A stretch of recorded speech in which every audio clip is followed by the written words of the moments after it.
வணக்கம் மக்களே. மாயா சீனு சீரியலை பற்றி தான் நம்ம இந்த வீடியோக்குள்ளே பார்க்க போகிறோம். பரபரப்பான கட்டத்தில் நம்ம கார்த்தி கதிரை தீர்த்து கட்டணும் அப்படின்னு கருப்பசாமி வேஷத்தில் வந்திருக்காங்க. ஆனால் நம்ம ரகுராம் மேலே உண்மையான கருப்பு இறங்கி நம்ம கார்த்தியை வெடுத்தெடுத்து அவங்க முகத்திரையை கிழிக்கிறாங்க. நம்ம தனா எல்லாம் பார்த்து, அடப்பாவி நீங்கள் கோயிலுக்கு வர வந்துட்டியா, ஆனால் எங்கள் அப்பா பார்த்தியா நன்மை செஞ்சதுனால கருப்பசாமியாட்டு எங்கள் அப்பா எப்படி உன்னை வெளுத்தெடுத்து அப்படின்னு அந்த இடத்துல நினைக்கிறாங்கங்க. அதை பற்றி தான் நம்ம இந்த வீடியோக்குள்ளே பார்க்க போகிறோம். அதுக்கு முன்னாடி சேனலுக்கு லைக் அண்ட் சப்ஸ்கிரைப் பண்ணுங்கள் ஃப்ரெண்ட்ஸ். பக்கத்தில் இருக்க பெல் ஐக்கானையும் கிளிக் பண்ணுங்கள். அப்போ தான் நான் போடுற ஒவ்வொரு வீடியோவும் நோட்டிஃபிகேஷனாக உங்களுக்கு கிடைக்கும். வாங்க ஃப்ரெண்ட்ஸ், வீடியோக்குள்ளே போகலாம். ஃபர்ஸ்ட் எடுத்த உடனே பார்த்தோன்னா நம்ம பத்மாவும் பார்வதியும் சேர்ந்து நம்ம ரகுராமகிட்ட வாங்க இங்கே வாங்க அப்படின்னு கூட்டிகிட்டு போய் தனா இங்கே வந்திருக்காங்க, தனாவும் கதிரும் அப்படின்னு காட்டி கொடுக்குறாங்க. அதோட நம்ம ரகுராமுக்கு கோவப்படுறாங்க.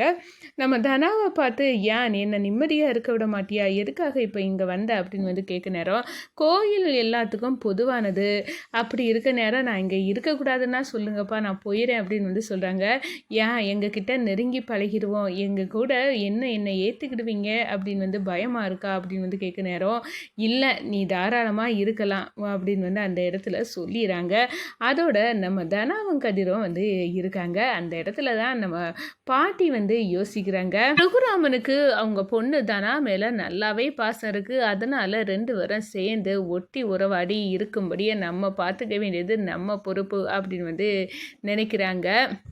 எல்லாரும் சாப்பிடலாம் அப்படின்னு அந்த இடத்துல இருந்து சாப்பிட ஆரம்பிக்காங்க. அப்போ தான் இங்கே வாங்க தனா கதிர் அப்படின்னு நம்ம பாட்டி கூப்பிட ரகுராம் பக்கத்திலே தனா வசமாக மாட்டிட்டாங்க. இப்போ அன்னைக்கு கண்டிப்பாக கோவப்பட்டு எழும்பிடுவாங்க அப்படின்னு சாப்பிட மாட்டார் கண்டிப்பாக தனா பக்கத்தில் இருந்து அப்படின்னு கங்கணம் கட்டிட்டு இருந்த பத்மாவும் பார்வதிக்கும் செருப்படி கொடுத்தது மாதிரி நம்ம ரகுராம் எலும்பலை தனா பக்கத்திலே இருந்துட்டாரு.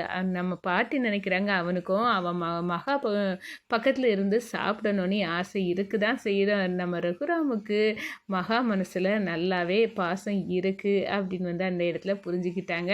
நம்ம தனாவுக்கும் நம்ம அப்பா பக்கத்தில் இருந்து சாப்பிட்டதுல தனி சந்தோஷம் இருக்குது அப்படின்னு நினச்சிக்கிட்டாங்க. வசமாக தனா அவங்க ரகுராமுக்கு லட்டு பிடிக்கும் அப்படின்னு நம்மளுக்கு தெரியும் தானே, நம்மளோட லட்டும் சேர்த்து நம்ம அப்பாக்கு இலையில் வச்சிருவோம் அப்படின்னு நினைக்கிறாங்க. அதோட லட்டை தூக்கி நைஸாக மாற்றி அவங்க அப்பா இலையிலே வைக்கிறாங்க. நம்ம ரகுராம், எதுக்கு தானா இப்படி வைக்கிற, எனக்கு வேண்டாம் அப்படின்னு மறுபடியும் மாற்றி தனா இலையில வைக்கிறாங்க. இப்படியே கொஞ்சம் மாற்றி 2 பேரும் விளையாடுறாங்க. இதை பார்க்குறாங்க நம்ம பாட்டி. என்ன லட்டை வச்சு தப்புனும் மகனோ விளையாடிட்டு இருக்கீங்களா அப்படின்னு அந்த இடத்துல கேட்க நேரம், ஐயோ இல்லை அப்படின்னு 2 பேருமே ஒவ்வொருத்தருக்கும் திருட்டு மொழியில் பார்க்குறாங்க. மொத்த குடும்பமும் கோயிலில் நிற்கிறவங்க சிரிக்க ஆரம்பிச்சிட்டாங்க. நம்ம பத்மாவுக்கும் பார்வதிக்கு தான் இதெல்லாம் பார்த்து ரொம்பவே கொந்தளிப்பாக இருக்குன்னு சொல்லலாங்க. ரகுராமோட அம்மாவுக்கும் மாயாவுக்கும் அந்த சாமியார் நம்ம வீட்டுக்கு இங்கே கிளம்பி வர நேரம் 3 சாமியார் வந்தாங்கல்ல, அவங்களுக்கு ரூபா கொடுக்க நேரம் வாங்க மாட்டோம், உங்கள் இந்த குடும்பத்துள்ள உயிர் ஒன்று போக இருக்குது, அதுக்காக இந்த ரூபாயை வாங்கி நாங்கள் அந்த கணக்கை எட்டிக்க விரும்பலை அப்படின்னு அந்த இடத்துல சொல்லி ரூபாயை வாங்காமல் விட்டாங்களா. அப்போ நம்ம குடும்பத்தில் யாருக்கு கருப்பு ஆபத்து இருக்கு, யாரா இருந்தாலையும் நீ தான் காப்பாற்றி அருளணும் அப்படின்னு அந்த பாட்டி வேண்டுறாங்க. இந்த சைடு பார்த்தோன்னா நம்ம கார்த்தி கோயிலுக்கு கிளம்பி வந்துடுறாங்க. எப்படியாவது இந்த கதிரை உயிரை எடுக்கணும், இந்த கதிர் இறந்தாதான் தனாவை 2ஆவதாக கல்யாணம் பண்ண முடியும், எப்படினாலும் மாப்பிள்ளை இல்லாட்டா என்னை கல்யாணம் பண்ணி தானே ஆகணும், இந்த கதிர் தான் இடைஞ்சல், அதனால் கதிர் உயிரை எடுக்கிறது நம்ம கையில் தான் இருக்குது.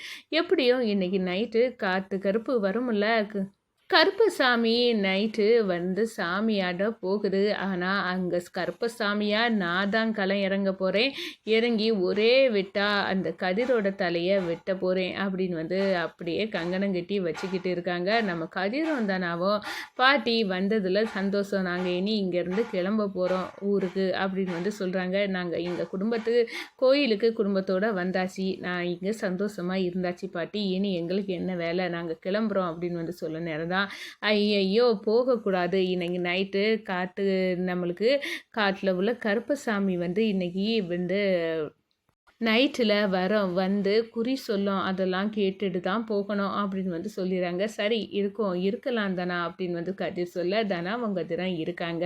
நைட்டு பார்த்தோன்னா நம்ம கார்த்தி வந்து கருப்பசாமியாட்டு மாறி வந்து வராங்க. வந்து நம்ம ரகுராமர்கிட்ட வந்து உன் குடும்பத்தில் பிரிஞ்ச உறவு உன் மக உன் கூட வந்து சேருவா அப்படின்னு வந்து இந்த பாசிட்டிவாட்டே பேசுகிறாங்க. யாருக்கும் நம்ம மேலே சந்தேகம் வந்துடக்கூடாது அப்படின்னு வந்து நினச்சி இந்த நல்லாவே வந்து நம்ம மாயாவுக்கு எல்லாம் சந்தேகம் வராதபடி வந்து நம்ம ரகுராமுக்கிட்ட க்ளோஸாட்டே வந்து கருப்பசாமி வந்து பேசுது. உனக்கு வந்து நீ பிரிஞ்சிருந்த உறவு சேரப்போகுது அப்படி இப்படி பேசிகிட்டு இருக்கு. அதே நேரத்தில் கொஞ்ச நேரத்தில் கதிர் வந்து நம்ம தனா பக்கத்தில் வந்து நிற்கிறான். இதை பார்க்குறாங்க கருப்பசாமி வேடத்தில் இருக்க நம்ம கார்த்தி. என்னடா இவன் சுற்றி சுற்றி வந்து இவனை பார்க்கணும் எனக்கு ஆத்திரமாக வருது. அந்த தனாக்கு பக்கத்திலே இருக்கானே, இவன் இப்படி இருக்கக்கூடாது அப்படின்னு வந்து அந்த இடத்துல கோவமாட்டு அப்படியே வந்து பார்த்துட்டு இருக்காங்க.